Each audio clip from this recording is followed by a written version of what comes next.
Hello friends, welcome back to my channel. কেমন আছো তোমরা? আশা করব অনেক ভালো আছো। আমরা অনেক ভালো আছি। আজকে নিয়ে এসেছি অনুষ্ঠান বাড়ির মতো আলুর চিপস।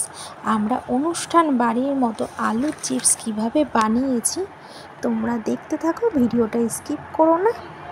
তাহলে আজকের ভিডিওটা শুরু করা যাক। আমরা বাড়িতে কিভাবে মুচমুচে ঝরঝরে আলুর চিপস বানিয়েছি। আর এই আলুর চিপস কিন্তু ডালের সঙ্গে খেতে অসাধারণ লাগে, সত্যি অসাধারণ হয়েছে কিন্তু খেতে। আর সঙ্গে কিন্তু কারি পাতার গন্ধটাও খুব ভালো লাগছে। তো আজকের ভিডিওটা তাহলে আলুগুলিকে দেখো খোসা ছাড়িয়ে নিচ্ছি। এবার কিন্তু আমরা আলুগুলিকে একদম ঝিরিঝিরি করে কেটে নেব, যতটা ঝিরিঝিরি করে কাটা যায় আর কি। আমরা একদমই ঝিরিঝিরি করে কেটে নিচ্ছি। তো আমরা একটি বটি দিয়ে ভালো করে আলুগুলিকে ঝিরিঝিরি করে কেটে নিচ্ছি। তো দেখো মা এখানে আলুগুলিকে কেটে নিচ্ছে। এরকমভাবেই কিন্তু আমরা আলুগুলিকে কেটে নেব। আমরা জলের মধ্যে ভিজিয়ে রাখছি। এবার কিন্তু আলুগুলিকে ভালো করে আমাদের পরিষ্কার করে ধুয়ে নিতে হবে। তো আমাদের সবকটি আলু কাটা হয়ে গেছে।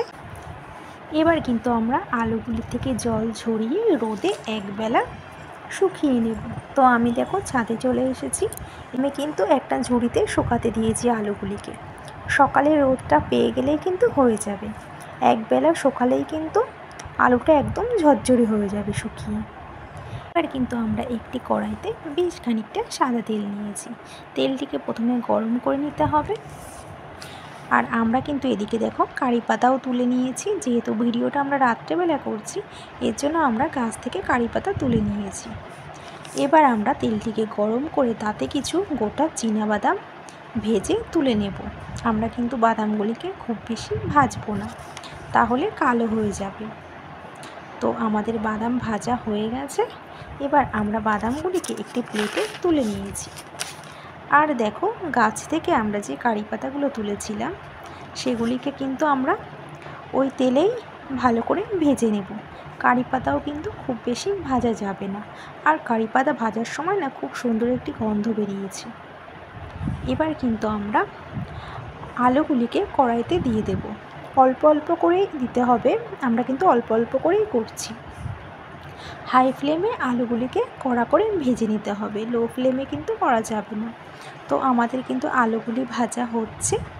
আর খুব ভালো করে কিন্তু নাড়াচাড়া করতে হবে, নাহলে কিন্তু লেগে যেতে পারে। তো দেখো আমাদের আলুটাও ঝুরঝুরে করে ভাজা হয়ে গেছে। আমরা কিন্তু কারি পাতা বাদামের ওই প্লেটেই কিন্তু আমরা আলু ভাজাগুলি নামিয়ে ফেলেছি।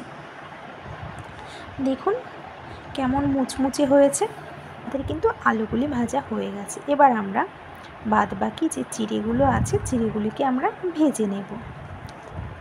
তো আমাদের চিড়েগুলি ভাজা হচ্ছে। আমরা কিন্তু খুব বেশি চিড়ে ভাজবো না। এবার চিড়েগুলিকে আমরা প্লেটে নামিয়ে ফেলব। আমাদের কিন্তু সব ভাজা হয়ে গেছে। আমাদের যতটা লেগেছে আমরা কিন্তু ততটাই ভেজে নিয়েছি।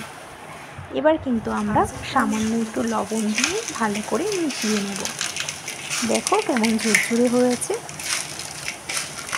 অনেক মুচমুচে হয়েছে। আপনাদের আমরা দেখাচ্ছি, দেখুন।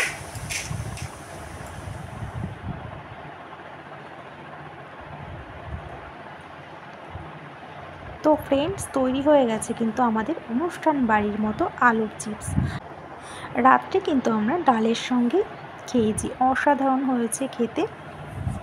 তো আজকের ভিডিওটা যদি আপনাদের ভালো লেগে থাকে তাহলে কিন্তু অবশ্যই লাইক সাবস্ক্রাইব করে পাশে থেকো। আর যদি ভালো লাগে অবশ্যই একটি কমেন্ট করে কিন্তু জানিও।